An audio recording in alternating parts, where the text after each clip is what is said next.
So if you took somebody today that was in their early 20s and all you did was take that $700 a month and put that away into a mutual fund that got, 8, 9% return. By the time they're in retirement age in their 60s, that money would be, depending on the rate of return, $2 to $3 million just for giving up a car loan.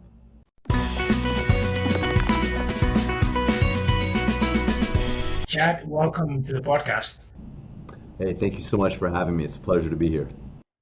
Yeah, it's good to have you. I hear that you're having a wonderful weather up in Alaska. Just trying to stay warm and dry. But I wanted to maybe just give you an opportunity to introduce yourself to our listeners and tell us who you are and what you do. Well, my name is Chad Hufford, and I run a financial planning firm called Veritas Wealth Management. We do mostly retirement planning, but helping people create financial objectives, financial strategies, and most of all, coaching them to stick to that plan. It's more of a relationship-based practice because building wealth or any kind of long-term endeavor, it takes long-term behavioral change. You can't do that with just products, with just a simple plan. It creates it needs that long-term relationship, and that's why a lot of what we do really boils down to coaching. There's something that you wrote that caught my attention, which was you coach people more as much on the mindset as on the financial side. Can you talk more about that and why that is? Sure. Can I give you an analogy first? Yeah, absolutely. So I know you're into athletics. I am as well. Been an important part of my entire life. And it's always funny to me when I go to the gym in January and it's so busy and there's all these people, and within a month, they're all gone. By Valentine's Day, the gym is back to normal. And I was actually speaking to a group of hospital administrators down in Nashville last month. And I explained to them, I was like, if we took everybody here and we gave them a membership to the best gym in Nashville, and they had it for a year from now, nobody would look significantly different than they do today. Because access to the right tools is rarely the difference between success and failure. It's behavior, it's motivation, it's our mindset. And whether it's physical health, relationship health, financial health, building a business, education, all those things are much more like marathons than sprints. So people can come out of the gate with a lot of momentum, a lot of ideas, a lot of energy, but if they can't sustain it, the tactics and strategies won't be executed long enough for people to have success. And we tell our clients, folks we work with, we're trying to build wealth slowly. We're not trying to get rich quick. And it's a totally different mindset. And like I said, you can carry that over to health and fitness and sports and many other things. But without thinking about a problem correctly, it's hard to act correctly. It's hard to act on the solution long enough to get the result. No, that makes sense, and I think that's an interesting approach to financial literacy, if you will. And actually, this is a good segue in what we are going to talk about today, which is become future focused and creating a better relationship with the future you. Can you talk more about what that means to create to be future focused? Sure. So a long time ago, 30 years ago, there was a Seinfeld episode that came out, and there was a bit that Jerry Seinfeld did. It was one of his famous bits about morning guy and nighttime guy. And he talked about, it's a really funny bit. It's about maybe 60 seconds, 90 seconds long.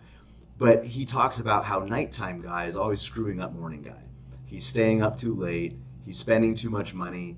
And what makes it so funny is we can all relate to that.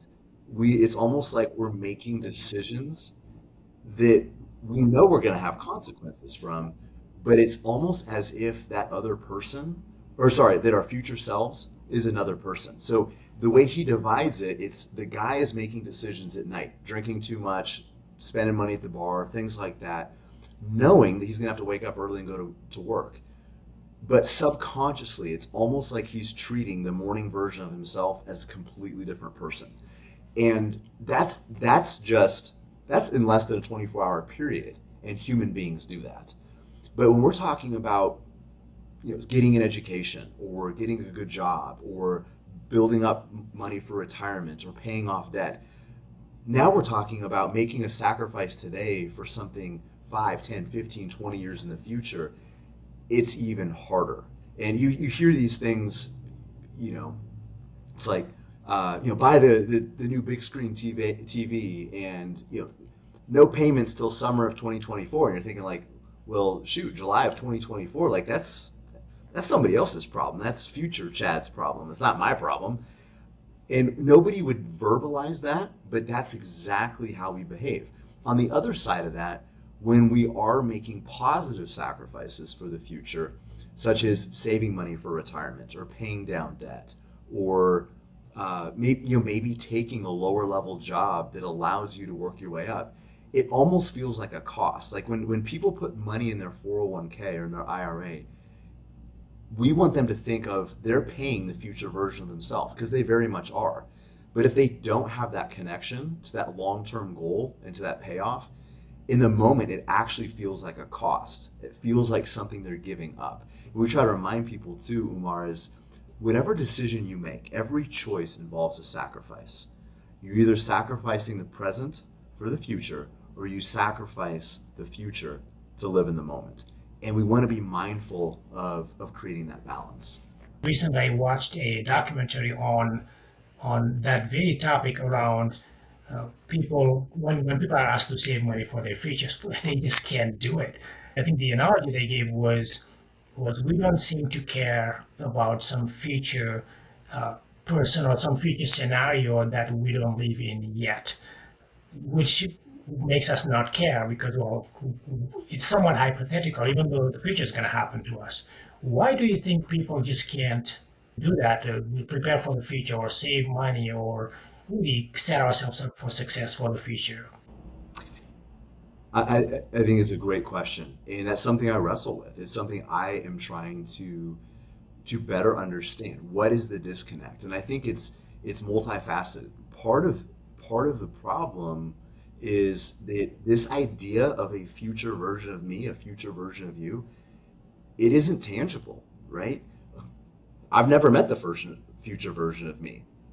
I don't know him. I don't even know if I would like him. So why would I sacrifice myself in the moment for somebody I've never met?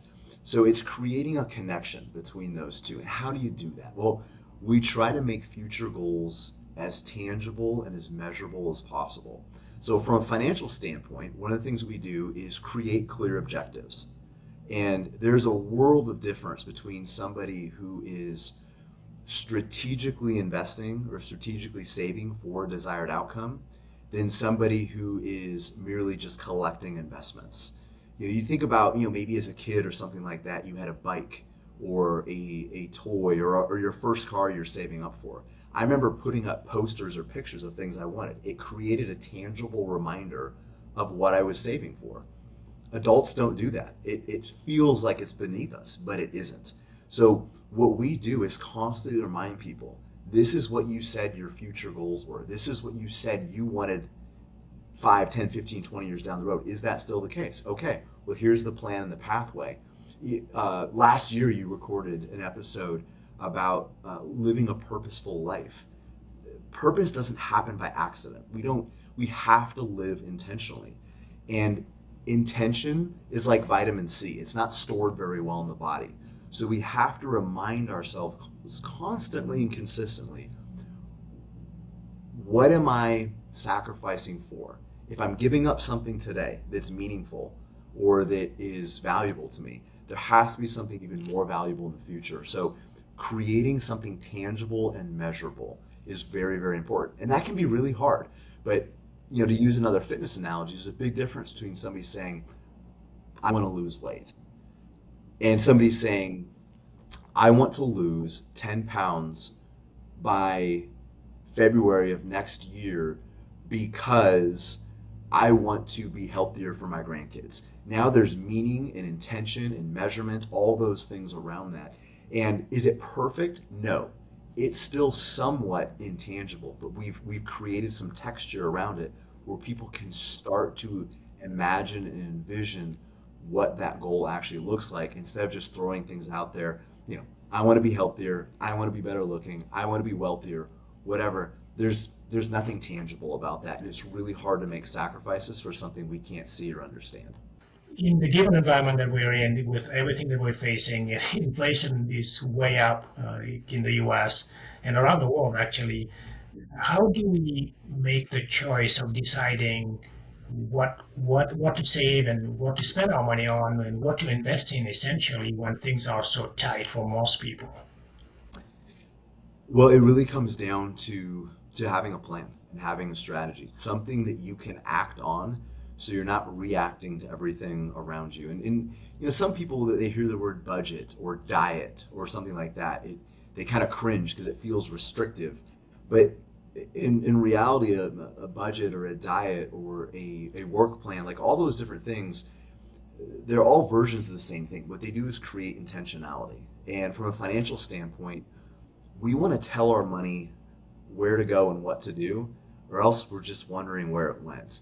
And most people have areas that they could sacrifice if they wanted to, and some could more than others. But part of it is just creating the habits. So even if somebody's a broke college student and they just get in the habit of putting aside $25 a month or something that it might seem inconsequential, the habit is what's really important. It's creating that link between you and that future version. Even if the impact of that habit is very small, just doing it. So think about, again, use another fitness analogy. Think about somebody who's trying to get in shape. They might realize that they're going to need to be running several miles a week, but if they haven't run in 20 years and they've gained 70 pounds, that's not realistic right now. So it might start with waking up every morning and walking down to the end of the street and back. Is that going to make a huge impact in their life? No. But the habit absolutely will. So people have to start committing to the habit. And that's what makes this so hard, Umar, is bad habits usually have an immediate payoff. You hit the snooze button. You get to go back to sleep. That feels good.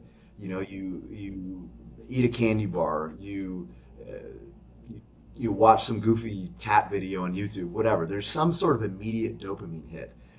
The consequences, though, are much, much longer in duration, but they're not felt right away. But what that means is bad habits usually get immediate positive reinforcement.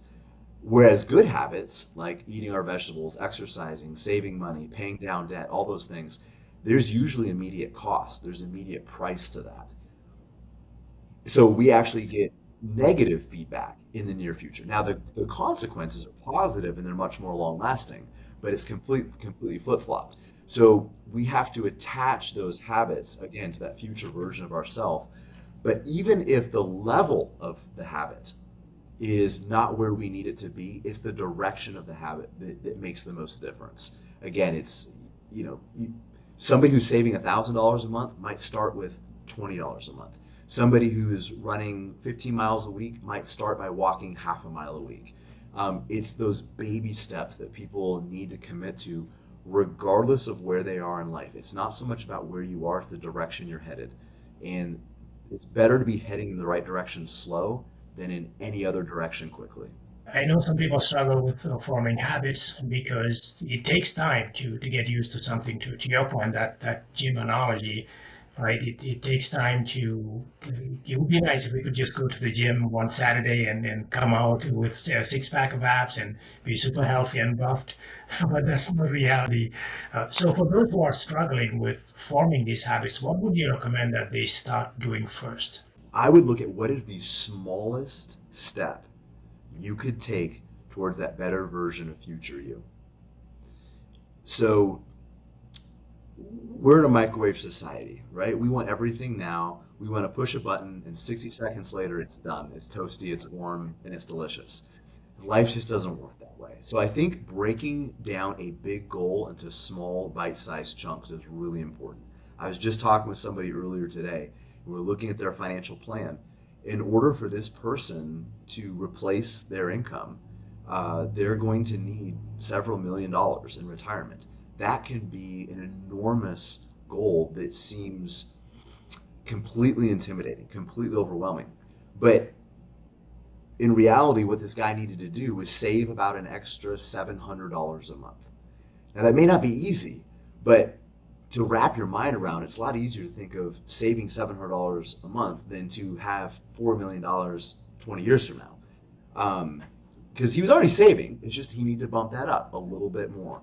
It was just, and he might not be able to do it right away. So we talked about, well, maybe you bump up your 401k contribution another couple percent, let the dust settle, and then you do it again until you get to that new level. So it's looking at what is the smallest step that you can take in the right direction. Another thing is removing obstacles. So just think of somebody who wants to be a lifetime learner. That was one of the pillars you mentioned in your life of purpose, is that the intellectual piece. So let's say somebody listens to that, like, okay, a big part of that is stretching my brain. There's so much information out there. I mean, you can self-teach yourself anything these days, right? So somebody wants to read more, to study more. Well, right now, when they get done with dinner, they get home from work, they plop on the couch, they turn on Netflix or YouTube or Prime or whatever, and they just binge watch for a couple hours. Well, maybe we remove that obstacle. So maybe you unplug the TV. Maybe you put the remote control in the other room. Maybe you put the remote control in the other room and you put that book there on the couch. So when you plop down in front of the TV, there's no remote, but there is a book. So it's just little things like that. And that might sound a little gimmicky, but when you can start lining up those little steps and putting in triggers, and I still do this with habits I've had for years. I still put triggers in front of me to remind me of what I'm about to do, whether it's setting my Bible in a certain place in the morning, putting out a note card to remind myself. I do a gratitude list every single morning, 3 things I'm grateful for. I've been doing that for years, but I still put something out to remind me. It triggers my brain, because some days I'm rushed, things didn't go right. We've got 6 kids. There's a lot that can go wrong with 6 kids. You get busy, you get distracted, and then I see that note card. I'm like, I need to sit down and be grateful, and I'll do it, and it changes the course of my day. And it's those little things, those little bits of change. When you extrapolate that over months and years, can make a huge difference in the trajectory of somebody's life. Yeah, I think what I'm getting out of this is that a couple of things. What you said previously about the relationship with the future self is, I think it's a lot easier to be mindful and to be aware of someone that we know, or to care for someone that we know, as opposed to someone that we don't know. And that, which I mentioned before, one thing they brought up was really interesting, which I didn't think about, was that think of yourself as 10 years from now, 5 years from now, whatever your goals are, and then picture yourself as that person. So in this case, they actually used an app to age the participants in the study to show them what they would look like 10 years from now. Of course, now we could do that with apps, Instagram and so on, right? Filters. And when you see yourself as your future self in the future, you're like, oh my gosh, that's what I'm going to look like. And I think then, to your point, it's a lot easier to actually say, ooh, there will be a future me, so I better start saving and I better start preparing for the future so I can help myself, not that stranger, but myself in the future. So that's what you made me think of when you talked about kind of creating that relationship and getting into the right habits. What are some of the things that you've seen that generally, we talk about obstacles that maybe they're not the number one obstacle, but some of the obstacles that get in the way of people really not starting sooner or doing the right things now as opposed to later? I think sometimes people feel like they have to be at a certain place to start. The habit or the commitment, the thing that they're going to do has to be big enough. It's kind of like somebody saying, like, And I've heard people say this before, like, I've got to lose 10 pounds before I join the gym. Like, I've got to get in shape before I join the gym. And it's maybe an imposter syndrome thing. It could be a pride thing. It could be an insecurity thing. But people tell themselves, I need to get this promotion before I start saving money, or I'm going to wait until I pay my student loan off before I give to this charity or before I'm generous. And again, it goes back to habits. In fact, I failed to mention this earlier. There is a absolutely fantastic book by James Clear. It's called Atomic Habits. That it has some wonderful practical steps, way bigger, way more than we can get into here right now, on creating that bridge between you and the future you. And he talks about this idea of a 2 minute drill, like breaking down a habit into what you could do for 2 minutes. So, um, reading for 2 minutes, or writing for 2 minutes, exercising for 2 minutes, spending 2 minutes prepping your meals for the next day. So you're just a little less likely to grab, the donut from the break room.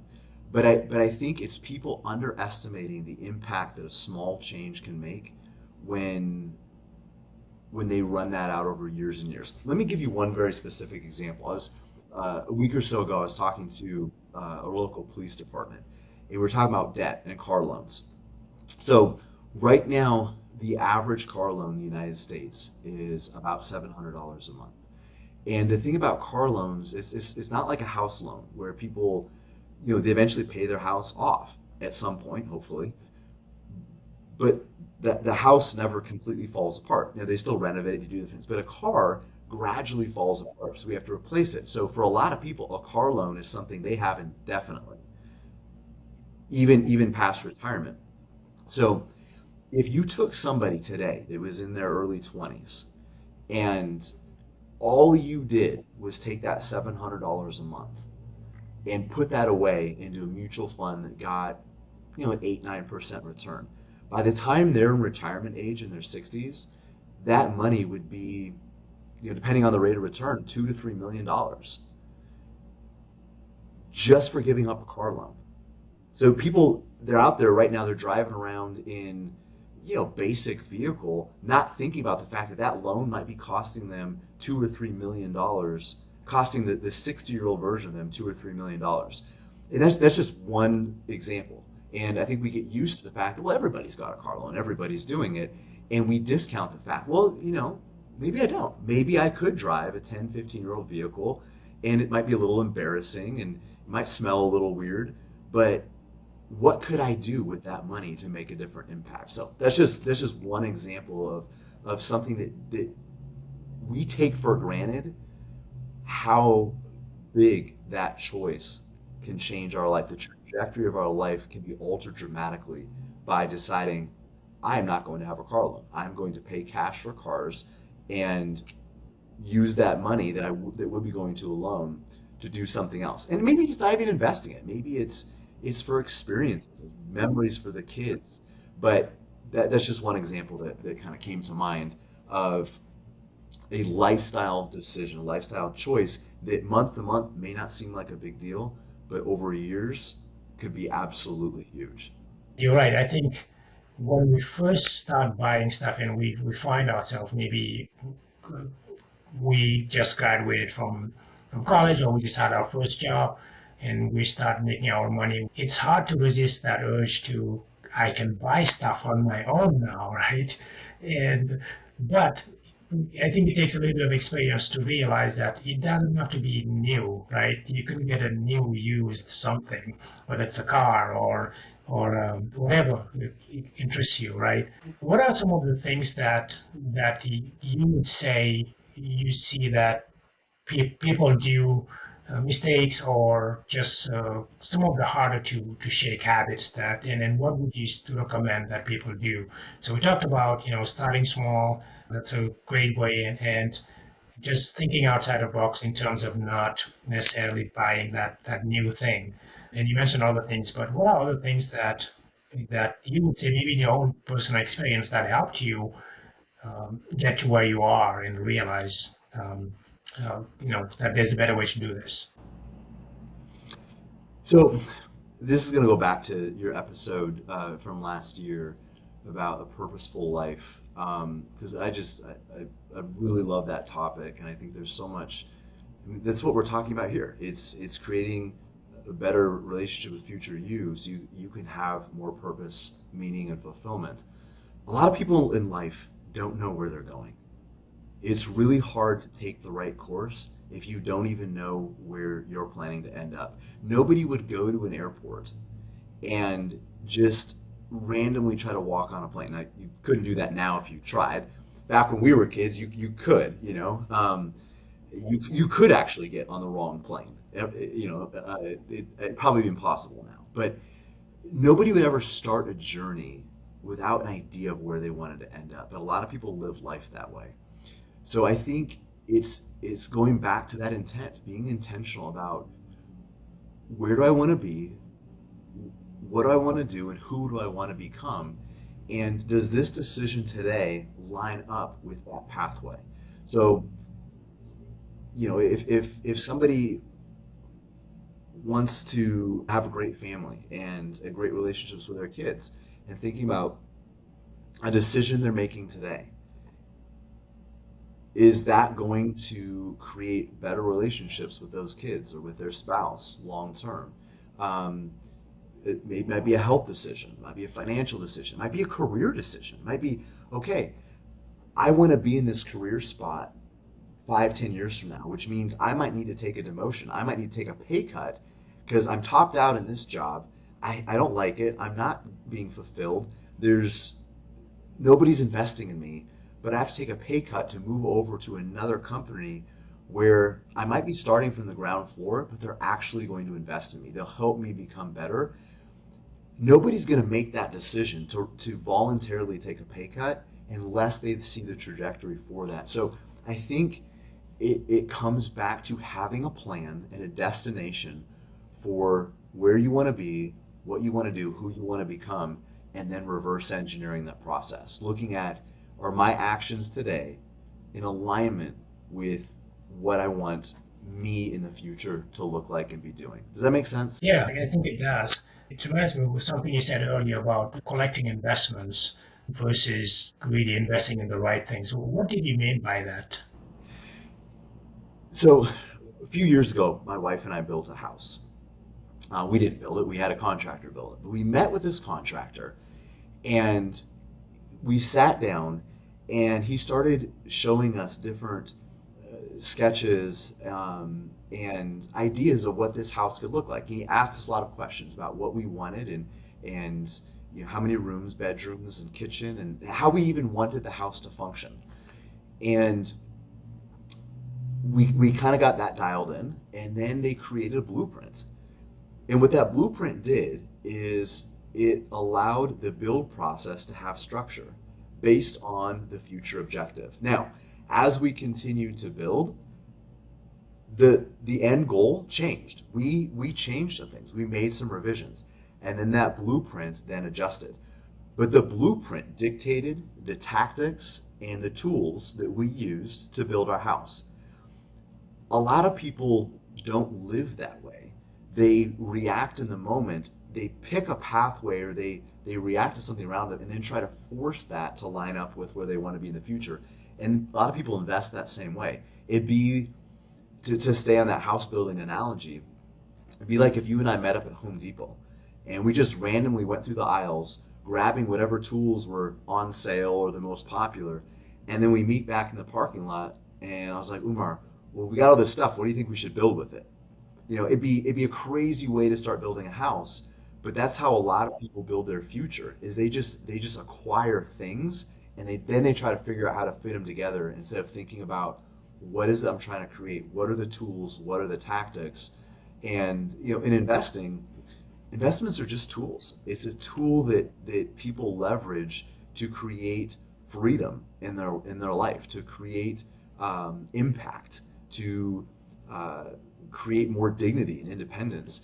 If money becomes the be all end all, if money is the focus, it gets really destructive. It's not good. It's not good for people. So we need to look at as investments as a means to an end. Just like a lot of things we've already talked about, education, um, the gym, working out. Those are tools. If that becomes the focus in and of itself, we can drift off course. And how do you tie in then? Maybe someone listening is ready to is realizing that okay, I'm looking at my future self and it doesn't look good because maybe you didn't put it away enough or you haven't started or whatever the reason. How would you advise someone like that to get started? What should they do to start building a foundation of the future of their future self, essentially? One of the best things people can do is start with a budget. So just like a blueprint is a plan for building a house, a budget is your blueprint for building out your financial future. So you could have a tremendous investment strategy, but if you don't have the money to put into it because all your money is hiding from you in your budget, it doesn't really matter how good the investments are. It goes back to what we talked about at the beginning of this episode is it's like an empty gym. All the tools are there, but if they're not being used, it doesn't matter. So a budget creates intentionality. And I was joking with a group the other day. I was just saying, money is like kids. If you don't tell them what to do, they're probably off doing something you don't want them to do. And a lot of people try to fix that problem by earning more money. And it's just like having more kids. It just adds to the chaos. If your money is already undisciplined and unruly and you add more to it, it's just more chaotic, more of a mess. So people need, whether they're making 20,000 or 200,000 or $2 million a year, disciplining their money so they're telling it where to go instead of wondering where it went is a phenomenal first step. Yeah, no, I think that's a good analogy. Yeah, not only in terms of the kids, not only will they do whatever they want to do, they may actually do things you didn't want them to do. So, And I have 6 kids, so I feel like I can speak to that with some experience. It gets a little chaotic. Another thing that people can do is and this is something I ask people on a daily basis. How much money would you need showing up in your bank account every single month to give up your job and live comfortably? So, somebody who maybe has the budget part figured out, they've kind of got the 30-day plan figured out. They're in control of their money. They're paying down debt or they've paid off most of their debt. But that's getting back to that future goal. Like, what do you want your finances to look like? Coming up with a target for how much money would you need to be able to live without a paycheck? How much money would you need showing up in your bank account every single month? That's a really good exercise for people. Not only does it give them a strategic target to work towards, like we talked about earlier, but it's that exercise of planning out what would I want my life to look like, and then trying to attach the numbers to it. It brings them a little bit closer to meeting the future version of themselves. again, it's that whole out of sight, out of mind. If you can't see your future, which we can't technically, it's really hard to focus on those are some good tips in terms of what people should be doing. I wanted to make sure that I ask you about you have your own company. You're an expert in terms of financial services in general. If people wanted to get a hold of you, where would they go? How would they get in touch with you? Well, our website is veritasalaska.com, and we do work with folks nationwide, but I founded this here in Alaska, and it was much more geographically niched at that point. But Veritas Alaska, our biggest social media presence is probably LinkedIn. You can find me just Chad Hufford or Chad Hufford Veritas on LinkedIn if you search that. And if people do have questions, if they do want to figure out how to take some of what we talked about here today and apply that to their own lives, they can just email ask@veritasalaska.com.